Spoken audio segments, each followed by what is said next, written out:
ورحمة الله وبركاته. حبايب قلبي، اخباركم ايه؟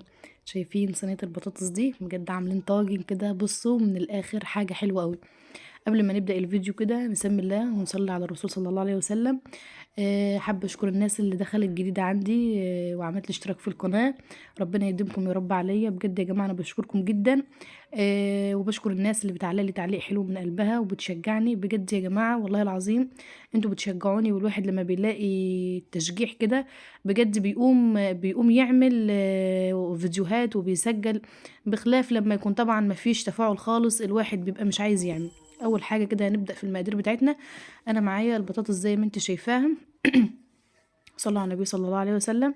ولو وصلت لحد هنا وما عملتش اشتراك، اعملي اشتراك في القناه، ولو عجبك الفيديو حطي لي اللايك، ولو بتتفرجي على الفيسبوك ما تنساش تعملي لي متابعه للصفحه. انا كده خرطت البطاطس زي ما انتم شايفينها، وحاولت ان انا مرقتهاش، خليتها يعني سمكها حلو زي ما انتم شفتوها في الفيديو، علشان تطيب حلو وتستوي مع الفراخ، لان انا لو رققتها قوي هتتهري، والفراخ طبعا مش تبقى لسه استوى. انا هنا قطعت البصل بتاعي مكعبات زي ما انتوا شايفينها كده، تمام. انا ما رضيتش اعملها هنا طرنشات، علشان وانا بدعكها بالفلفل الاسود مع الفراخ تكون اسهل معايا. صلوا على النبي صلى الله عليه وسلم. جبت الصينيه بتاعتي بقى اللي انا هشتغل فيها، ونزلت بالبصل بتاعي وحطيت بقى ايه. شايفين انا عايزاها زي ما انتوا شايفين كده. صلى على النبي صلى الله عليه وسلم. رشيت بقى هنا رشة فلفل اسود، ورشة كمون، ورشة كزبرة، وبجد يا جماعة بتديها طعم رهيب رهيب رهيب. زي بعد بقى ما رشيت التوابل بتاعتي، هنزل بقى اجيب الفراخ بتاعتي، تمام. هدعو كده الاول زي ما انت شايفة، وهنزل بقى بالفراخ بتاعتي حسب تقطيعك بقى، مقطعاها قطع صغيرة، حتى الوراك سليمة. انا عملتها زي ما انتوا شايفين علشان كمان تستوي معايا بسرعة، لان الفرخة كانت وزنها كبير، فمنابتها كانت القطع بتاعتها كانت كبير، فانا قطعتها زي ما انتوا شايفين كده. وابتدي ادعك بالبصل والتوابل بتاعتي، تمام. بدعكيها ضحكة تمام كده طبعا، وانا يعني مشرخاها فتحة كده بالسكينة علشان التتبيلة كمان تحيق فيها اكتر. سبتها لمدة 10 دقايق، تمام. وبعد كده جيت هعين زي ما انتوا شايفين كده، وهضيف الحاجات بتاعتي، بقت المكونات بتاعتي، وهرجع احط الفراخ مرة تانية في الطاسة. نزلت بقى بالفلفل زي ما انتوا شايفينه كده. ممكن لو انتوا حابين كمان تقطعوه قطع صغيره مكعبات زي ما انا عامله، برضو براحتكم. حابين تعملوها دواير زي البطاطس كده، برضو دي حاجه براحتكم، تمام. نزلت هنا بقى بالبطاطس بتاعتي، وبعد كده بقى احط مكعب دجاج، وده اختياري، لو مش حباها عادي براحتك. وهحط السبع بهارات، وهحط توابل فراخ، وهحط برضو رشه فلفل اسود تاني، وهبدا اقلب كله ده مع بعضيه. صلوا على النبي صلى الله عليه وسلم. حطيت رشة فلفل اسود يعني مش كتيرة، لان طبعا كنت حاطة في البصل اول مرة، فما حطيتش كتير يعني. وحطيت برضو كمون، وحطيت كزبرة.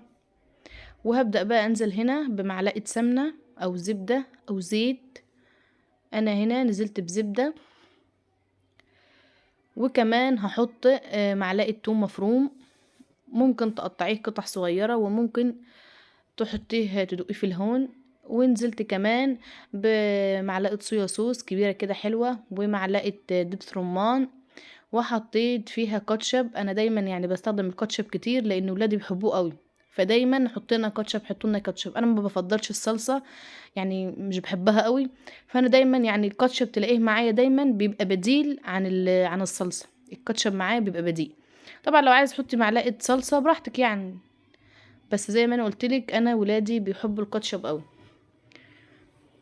هقلب بقى كله ده مع بعضيه، وهبدا انزل بالفراخ بتاعتي، هرصها زي ما انت شايفه كده. صلى على النبي صلى الله عليه وسلم. وبعد ما رصها كده هنزل بالطماطم بتاعتي فرماها على الخلاط، وهلفها في سلوفانه، وادخلها فين؟ وهدخلها الفرن. ممكن انتي تحطيها على عين البوتاجاز تطيب، وبعد كده تدخليها تحت الشوايه تاخد وش. انا عملتها على طول، يعني دخلتها الفرن على طول، لفيتها بستريتش بسلوفان. وبعد ما طلعتها واتاكدت ان البطاطس طابت وهي طابت، رحت عينه الاسترتش منها ودخلتها تحت الشوايه، تمام. هبدا بقى انزل بالطماطم بتاعتها، صلى على النبي صلى الله عليه وسلم.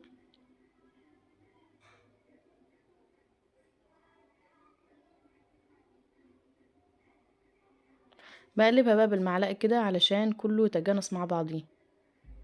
وانا كنت نسيت حطيت ما كنتش حطيت ملح مع التوابل فنسيت، فانا ضفتها كده. طبعا هي كده كده هترتك مع بعضيها، حتى لو في ملح على الوش مع السخونه هيقلب كله ببعضيه والملح هيتوزع في كله. ابدا بقى الفها بستريتش زي ما قلت لك، ولو هتحطها على عين البوتاجاز مش لازم فويل، ممكن تحطيها وتدخلها تحت الشوايه.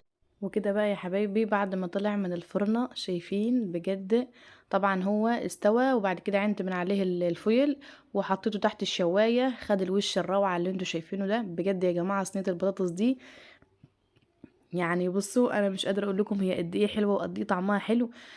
دبس الرمان والصويا صوص بتدي للحوم يعني بصوا طعم تاني خالص خالص خالص. تعالوا بقى نشوف البطاطس استوت معايا والفراخ استوت معايا. بجد يا جماعة الفراخ بتدوب دوب، وشايفين كمان البطاطس، شايفين بصوا يعني حاجة كده بجد جميلة قوي.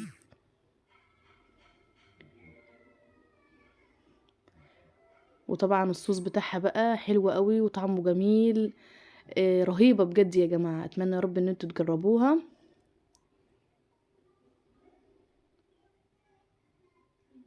شايفين؟ تعالوا بقى، وعملت جنبيها حبة من الرز. طبعا حابة تعملي رز مكرونة بالعيش اللي انتوا عايزينه، تمام. شايفين بقى طيب البطاطس مستوية وعاملة ازاي. طبعا احنا لو رقانا البطاطس اكتر من كده كانت هرت معانا، انما احنا عاملين سمكها مظبوط علشان تاخد نفس السوى بتاع الفراخ. والرز بقى انا بقى بصراحة اشطر واحدة تعمل رز. كل رزة بصوا كل رزاية برزايتها. بجد يا جماعة الرز ده بجد حلو قوي، انا كنت عملته قبل كده معاكم على القناة من فترة يعني، وان شاء الله هعمله معاكم مرة تانية. شايفين عامل ازاي؟ بجد كده جميل جدا، والبطاطس دايبة والفراخ دايبة. شايفين ما شاء الله. شايفين الفراخ عامله ازاي. اتمنى يا رب ان انتوا ان شاء الله تجربوا الطريقه دي وتعجبكم. وبجد يا جماعه انا بجد بشكر مره تانية، بشكر الناس اللي دخلت عندي. بجد يا جماعه شكرا ليكم. اتمنى يا رب ان يكون فيديو النهارده عجبكم. دمتم بخير، والسلام عليكم ورحمه الله وبركاته.